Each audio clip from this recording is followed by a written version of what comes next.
Pode ser, meus irmãos, vamos iniciar mais uma pré-aula das lições bíblicas com o tema O Deus que governa o mundo e cuida da família, os ensinamentos divinos nos livros de Ruth e Esté para a nossa geração. E na lição de número 6, nós vamos iniciar a introdução do livro de Ruth, de Esther, né? Livro de Esther, que é um livro interessante, principalmente para a época que nós estamos passando de antissemitismo no mundo. Então, nós vamos trabalhar a organização do livro, o contexto histórico e o propósito da mensagem. E, como sempre, como a gente sempre trabalha nas questões introdutórias dos livros, então eu indico aí esses 3 livros, que é o Teologia do Antigo Testamento, a História de Israel no Antigo Testamento e o Comentário Bíblico Histórico-Cultural do Antigo Testamento, que são ferramentas aí indispensáveis para a gente trabalhar principalmente essas questões introdutórias dos livros. O livro de Esther é um livro que tem algumas curiosidades, acredito que muitos irmãos já sabem. É um livro que não cita o nome de Deus, mas se percebe toda a providência de Deus. É um livro que mostra muito a soberania de Deus, o Deus que intervém, o Deus que interfere no contexto da história, e no caso para livramento do seu povo. E o textuário ele é bem enfático, que ele traz muito essa ideia. Porque se de todo te calares deste tempo, socorro e livramento de outra parte virá para os judeus. Mas tu e a casa do teu pai perecereis, quem sabe para tal tempo como este chegaste a este reino? E aí essa pergunta que Mardoqueu faz para Esther é a palavra-chave do texto, né, do livro. Porque independente se ela fosse agir ou não, Deus iria providenciar, né, a providência para livramento do povo judeu iria vir.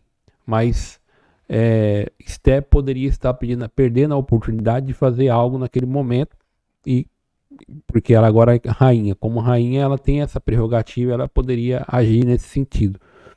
E a verdade prática, ela fala a perfeita vontade de Deus e nos guia por caminhos que levem ao cumprimento dos seus eternos propósitos. Então, e a leitura bíblica em classe, que está registrada no primeiro capítulo, do versículo 1 ao versículo de número 9. Então, a introdução, ela diz assim: a partir dessa lição estudaremos o livro de Esther. Acabamos de estudar o livro de Ruth.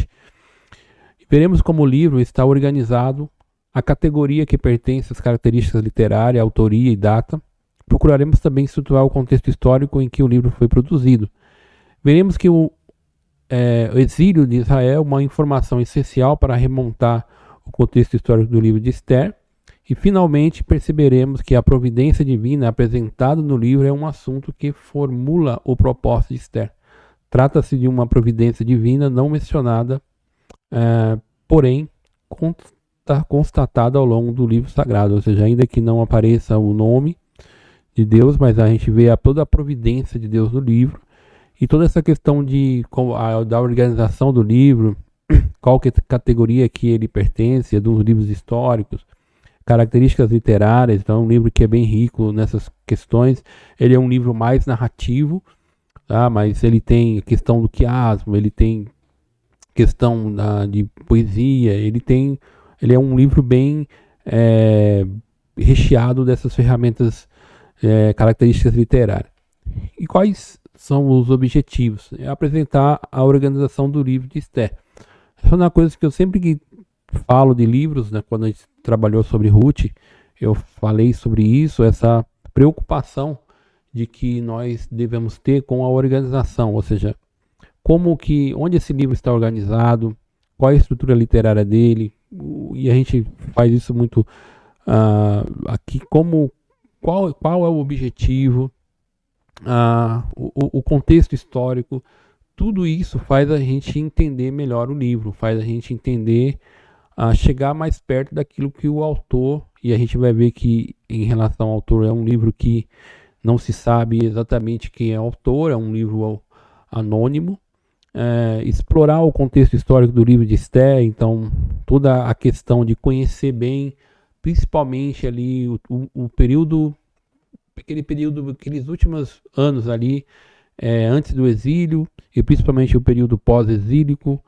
Então, conhecer esse contexto histórico, saber que o povo está no exílio e agora ele já está sobre outro império, e muitos dos judeus já se deixaram, como eu vou colocar, aquela característica que eles tinham antes do exílio. Os judeus estão mais trabalhando na questão de comércio, da questão de economia, estão mais, estão, já tem a própria língua que é o aramaico.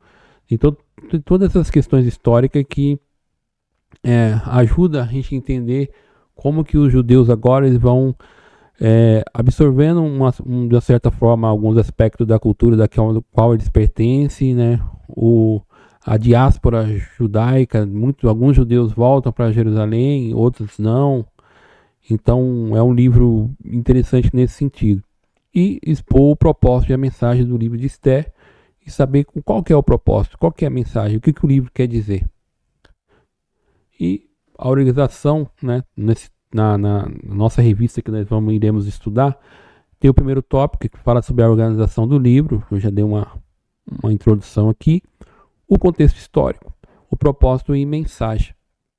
A organização do livro. Então, a categorização de Esther. Então, da mesma forma que Ruth, Esther pertence aos escritos, os 11 livros que compõem a terceira seção da Bíblia hebraica. Nesta seção, também, ao lado de Ruth, integra o Megilot, os 5 livros curtos lidos anualmente na festa judaica, que está dentro aí dos contextos dos livros históricos de Israel. Então, essa é uma característica importante a gente saber, essa questão da categorização dos livros.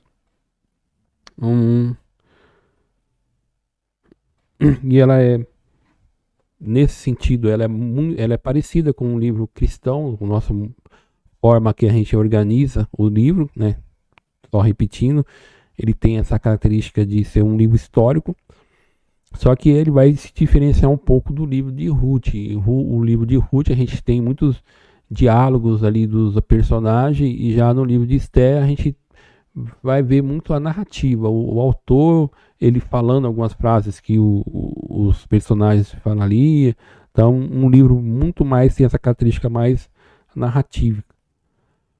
E o tópico 2, né, características literárias. O livro de Esther tem 10 capítulos. Dentre suas características literárias, destaca a sua objetividade histórica, sua objetiva historicidade, vista na expressão referência ao rei persa, então, que é o Assuero, que para nós é o Xerxes, né?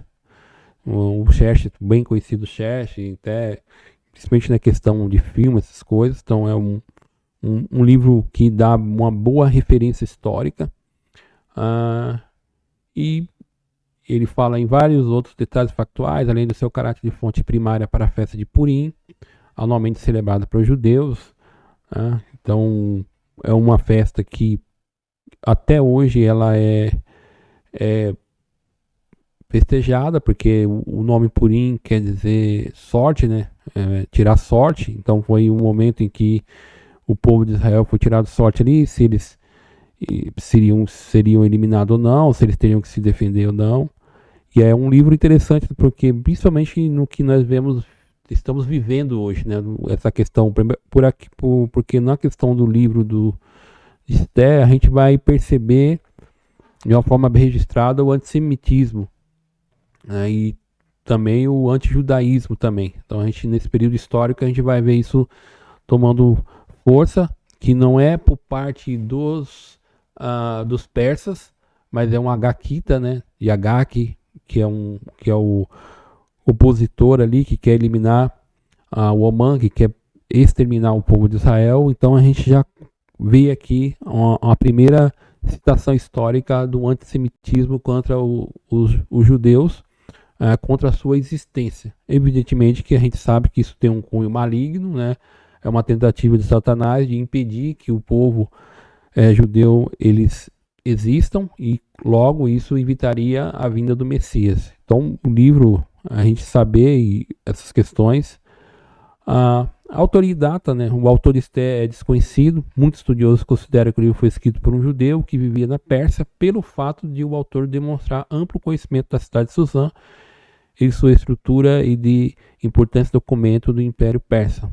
E aí ele vai trabalhar como toda a questão do livro ela é trabalhada dentro desses aspectos da cultura da época, e ele não faz, por exemplo, citações de fontes, ele não usa palavras gregas, ele vai usar muito palavra persa. Então entende-se que é isso, o contexto histórico, ele é anterior à invasão dos gregos à Pérsia. Então o livro tem essas características. O autor, a gente não sabe quem é. Alguns vão considerar que o Mardoqueu é o autor do livro, né, mas isso pode ser provável, mas a gente não tem uma certeza, como a questão de Esdras e Neemias também podem ser pessoas que escreveram o livro, mas aí a gente entra num campo desconhecido, que a gente não tem uma afirmação contundente de quem realmente escreveu o livro. Mas a gente pode pensar nesse sentido. E aí esse autor que tanto na revista, como eu tenho um livro que eu estou lendo aqui, passando um olho nele, conhecendo melhor o Antigo Testamento, ele vai na mesma linha do autor. Eu não sei se o autor da revista fez a mesma citação, mas ele fala muito dessa questão do autor, ele conhecer as características culturais da Pérsia. Então, se ele conhecia, certamente ele esteve lá, né? Ele morou lá. Então, o livro, né, ele é escrito para o ano 460, só para a gente ter uma referência. O Daniel, quando ele é levado ao exílio, ele é levado, se eu não me falha a memória, no ano 605 ou 606 antes de Cristo. Então a gente tem um pouco mais aí de quase 200 anos, pouco, quase chegando em 200 anos da diferença de Esté para Daniel. Então a gente tem esse espaço de tempo aí. Então é outro reinado, é outra época, é outro contexto, em onde o livro está sendo trabalhado. Então isso aqui, né, a gente fala que é importante saber para a gente entender o livro. Então quando eu sei todas essas questões históricas, é claro, a gente vai se aprofundar mais, tem obras que trabalham principalmente o período interbíblico, trabalham muito essa questão dos impérios, eles surgindo e eles caindo. Então todo esse conhecimento, eu até sugiro aí, nós temos um podcast que fala sobre o período interbíblico, ainda que nós não estejamos abordando especificamente o período, a gente parte um pouco desse período babilônico, mas a gente dá mais ênfase ali na questão dos Macabeus, enfim, um pouco mais para frente.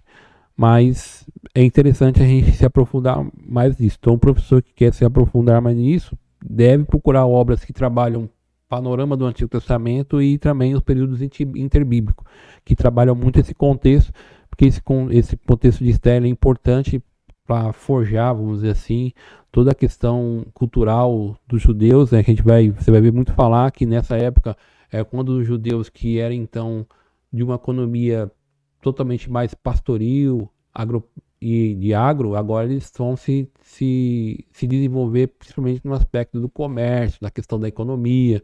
Então eles obtêm outro conhecimento de outras áreas decorrente desses períodos que eles estavam no exílio.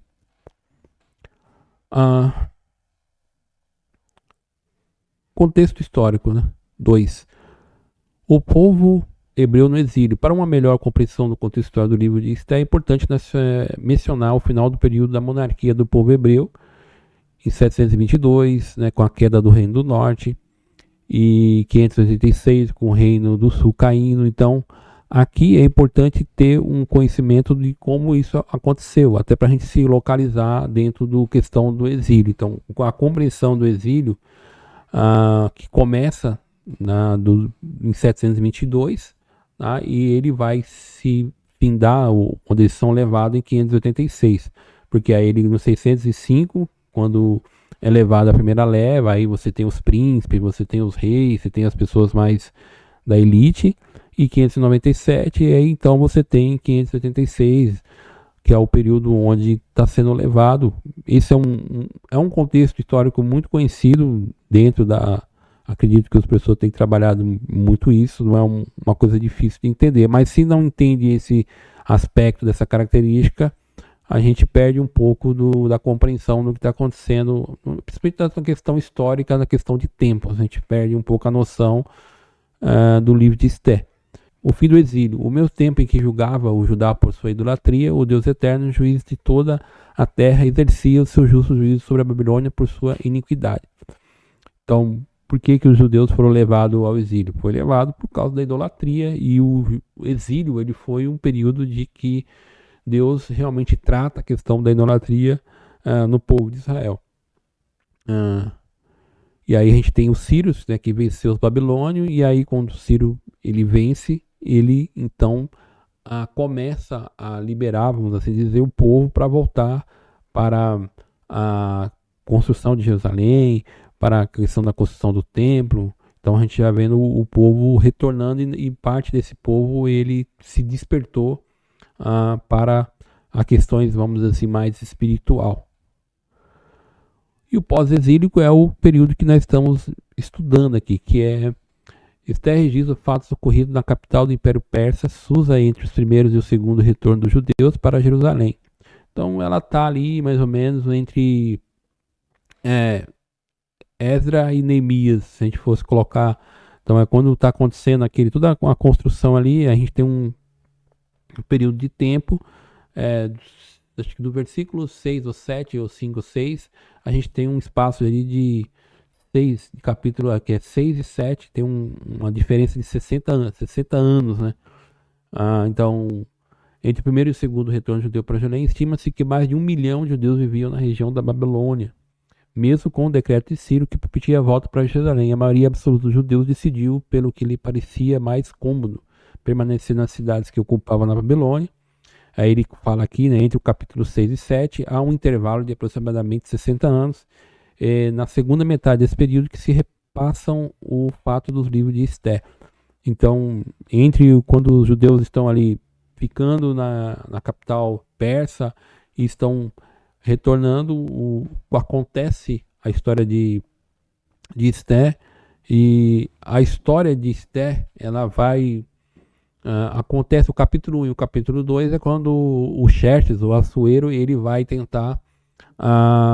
ele está em guerra com a Grécia e ele sofre uma grande derrota. Até aqueles que gostam de filme, né, os 300 lá, ele mais ou menos naquele período em que ele até vence ali, mas quando ele chega na Grécia, ele chega a destruir parte ali da Grécia, mas ele é derrotado no Salamina, no mar ali de Salamina. Então ele retorna. Então quando ele retorna, no capítulo 1, 2, quando a rainha Vasti vai ser destruída do reino, então é esse período que ele está retornando com essa derrota amarga que ele está tendo entre os gregos. Então, só para a gente se situar, né? Então, o Assuero de Esté é o mesmo Xerxes que tentou invadir e destruir lá a Grécia. Tá? Então, esse é um panorama histórico sobre o período do livro de Esté.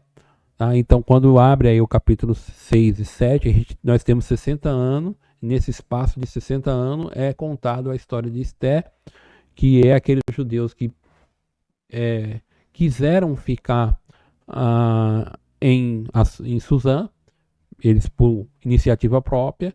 Muitos deles estão prosperando, estão indo bem, e dentre esses está Mardoqueu, está a Esté. Tá? Então esse é um panorama histórico desse livro que é interessante para a gente nos ajudar. Então aqueles livros que eu indiquei lá no começo são os livros que ajudam muito, principalmente aquele livro que conta a história de Israel. Ele ajuda muito nessa questão desse contexto, e o histórico cultural ele trabalha ali não tão exaustivo, mas ele dá uma ideia muito, muito interessante sobre essas questões. E o propósito de mensagem, né? Então, aqui a gente é interessante porque o livro ele não trata, ele não cita o nome de Deus. Por exemplo, o livro de Eclesiastes cita uma só vez o nome no original hebraico, mas esse livro não cita o nome. Por exemplo, o Martim Lutero ele falava que esse livro nem deveria estar no cânon bíblico, mas é um livro importante, é um livro que mostra toda a providência divina. O propósito do livro de Esther é registrar o cuidado providencial de Deus com o seu povo, a despeito de sua escolha fora do seu propósito. Ao decidirem permanecerem na Babilônia sob o domínio do Império Persa, os judeus olharam para a estabilidade que imaginavam ter conquistado, não apenas no aspecto econômico, mas também cultural, social e religioso. Então, o que vai acontecer? A gente vai estudar isso mais para frente, né? Vai haver toda uma perseguição, um antissemitismo contra os judeus aqui por parte de Omã, e os judeus eles vão ter que lutar para a sua liberdade. E aí dentro disso nós temos toda uma providência, nós vamos ver mais para frente o próprio Mardoqueu que descobriu uma trama e ele contra pro rei, e isso faz com que ele se aproxime dali do trono e fique próximo ali do rei. Aí então ele começa a ter esse opositor, e a gente já começa a ver toda uma providência de Deus, a Vasti sendo destituída e Esté subindo ao trono agora. Então a questão da providência de Deus no livro ela é bem evidente. E uma falsa estabilidade, né? Porque muitos dos judeus decidiram ficar lá. Então Esther nos transmite como mensagem o perigo de confiar nas falsas estabilidades que a estrutura do mundo nos oferece e costuma parecer mais vantajosas. Então o autor aqui trabalha essas questões, né? Isso é interessante quando nós olhamos até para nosso contexto histórico atual, né? Coisas que eram imagináveis, assim. Nós vemos todo um contexto, por exemplo, na Europa, que é um continente que eu acho que a maioria vai concordar que era um continente cristão na sua mentalidade, na sua cosmovisão, e hoje ela se tornou um continente, na sua grande maioria, pós-cristã e em alguns lugares até anticristã, né? Então a gente tem visto agora o que tem acontecido, até o que tem acontecido na própria Olimpíada da França, né? Como essa preconceito contra os cristãos, a própria abertura. Tem até atletas brasileiros que estão sofrendo punição por causa de ter declarado a sua fé. Então, isso dentro de um contexto, principalmente da França, que foi um dos berços do cristianismo, e depois, a partir do iluminismo, ela se torna uma inimiga feroz aí do cristianismo. E a gente vê isso em todas as sociedades, principalmente em democracias, Estados Unidos, outro país que se desenvolveu dentro da mentalidade cristã, e hoje nós vemos também focos de anticristã e por não dizer, hoje está infelizmente uma coisa grotesca de o que nós vimos, né, pela história, o que aconteceu com os judeus no Holocausto, mais de 6 milhões de judeus sendo exterminados, e nós estamos vendo hoje o antissemitismo voltando com força. Pessoas preferem ficar do lado de grupos terroristas, e aí a gente vê a importância, principalmente na questão histórica, de Israel ter o seu território para poder se defender. Então, aqui a gente aprende uma coisa, né? Que a gente não está seguro enquanto a gente não for embora, né? Enquanto a gente estiver aqui nesse mundo, a gente sempre está sujeito a qualquer tipo de perseguição. Então, a história, né, do livro mostra isso, porque muito mais, o autor ele citou aqui, mais de 1 milhão de judeus permaneceram ali na cidade persa. E em um momento que eles pensavam que estava tudo bem, que estava tudo ok, vai se levantar um decreto com a finalidade de exterminá-los. Tá? Então, tomar cuidado, porque o nosso descanso não é aqui. E a festa de Purim, né, o livro de Esther tem como propósito também registrar a instituição da festa de Purim, ordenada por Mardoqueu, depois do grande livramento que os judeus receberam. Purim é o plural da palavra por, lançar sorte, conforme Esther 3:7. Amã lançou sorte para fixar o dia da morte dos judeus. E hoje, né, o Purim, ele é comemorado, porque como é dentro do calendário judaico, então ele é comemorado entre fevereiro e março. Então, toda data de fevereiro e março, os judeus, é uma data muito importante para os judeus.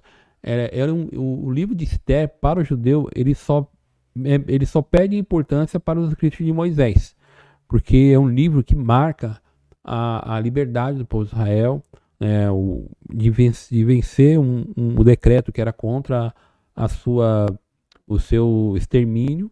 Então, o livro de Esther é um livro importantíssimo dentro do contexto judaico atual. Então, é uma festa comemorada. E deixa eu ver aqui o que tem mais. É que hoje a aula é curta, né? Que a aula é só introdutória, então não tem muito o que dizer, né? Não tem muito o que falar, porque eu me policio para não tentar não falar de aulas que virão. Então ficar só dentro do contexto que a gente está trabalhando. Mas é todos os livros assim que nós estudamos, eu particularmente gosto muito dos livros, de estudar livros especificamente, e principalmente nessa questão da estrutura, da organização, da questão literária, da própria história que está acontecendo. E aí isso é importante para a gente entender a compreensão daquilo que está sendo lido. Até para a gente tirar as aplicações. Por exemplo, a própria revista, no seu tópico 3 aqui, ele está fazendo uma aplicação nessa questão de facilidade. Então, uma aplicação rápida, retornando o que eu disse. Quando nós olhamos, hoje, em muitos lugares do mundo, é um lugar muito agradável para os cristãos. Então, quando a coisa se torna muito agradável, a gente pode perder a perspectiva de vida eterna. Então, hoje, nós vivemos em um mundo onde não parece, mas há uma facilidade maior de se obter bens materiais, de se obter riquezas, de se obter as coisas. Ainda que nós vivemos num país desigual, com todas as dificuldades que nós conhecemos, mesmo assim, quando nós comparamos hoje com 30, 40 anos atrás, é evidente que hoje nós temos muito mais facilidade. Então, essas facilidades, ela pode causar um esfriamento espiritual. Tá? Então, é um livro que a gente olha tanto nessa questão de tomar cuidado de que não nos acomodar em um ambiente agradável a nós, porque a Bíblia diz que o mundo ele jaz no maligno, e Jesus diz que o mundo nos odeia. Então a gente sempre precisa estar alerta. Então essa última tópico aqui é muito bom para a gente fazer essa aplicação, e aí para os professores trabalhar com os alunos a questão dessa reflexão, né? Com cuidado da riqueza, cuidado com a ganância, de quando tudo está muito calmo. E a conclusão, o livro de Esther nos lembra de que vivemos neste mundo, mas não devemos confiar em suas estruturas. Todos os reinos deste mundo passarão. Por isso, a palavra de Deus diz que a nossa cidade está nos céus, donde também esperamos o Salvador, o Senhor Jesus Cristo, Filipenses 3:20. Então, é um livro que vai trabalhar muito nessa aplicação. Eu trabalharia muito nessa aula, os professores, muito o que está, principalmente no último tópico, que está aqui, pegar como gancho do que a gente tem visto no mundo. A gente vê, de um lado, os judeus sofrendo todo tipo de perseguição, de ameaças. Nós vemos isso em países, e que é o mais assustador é que não é que isso aí é feito em países onde há hostilidade, de países que são ditaduras. Não, são países que são democracias concretizadas, bem estabelecidas. Então, nesses países é que está ocorrendo esse nível de perseguição. E também, no mesmo lado, nós vemos nesses mesmos países, eles têm também provocado e têm feito também uma perseguição, principalmente na questão cristã. Então, todo o mundo judaico-cristão hoje, ele tem sido frontalmente perseguido, tá? Em todas as esferas que a gente pode pensar, na questão de governo, na questão mídia, na questão secular, em universidades. Então, hoje o ataque tem visto, e hoje, como disse um dos papas, né, os judeus, que são nossos irmãos mais velhos, estão retornando a ter, que os judeus, na verdade, eles sempre foram difíceis para eles, né? Os judeus, a gente fala de Israel, Israel hoje estão atacando, mas Israel sempre teve em guerra, eles sempre estão lutando mesmo no seu território para a sobrevivência. Então é um livro importante e principalmente na temática que nós estamos enfrentando muito. Não dá para trabalhar muita coisa na escola, na sala de aula aí. Então eu já quero agradecer aqui por mais essa pré-aula. Meu nome é Evangelista Cavalcante, congrego aqui na Sopro Divino em Mauá. E se você gostou desse vídeo, gostou desse conteúdo, faça seu comentário, curta. Se você ainda não é inscrito, se inscreva no nosso canal, compartilhe esse conteúdo. E também quero deixar, nós estamos aí com um trabalho que nós fizemos no podcast, onde nós falamos do período interbíblico. Se você não assistiu, vá lá, dê uma assistida. Tem 2 professores que têm trabalhado a temática lá, entendeu? Muito bom lá. Então, que Deus possa abençoar a todos em nome de Jesus.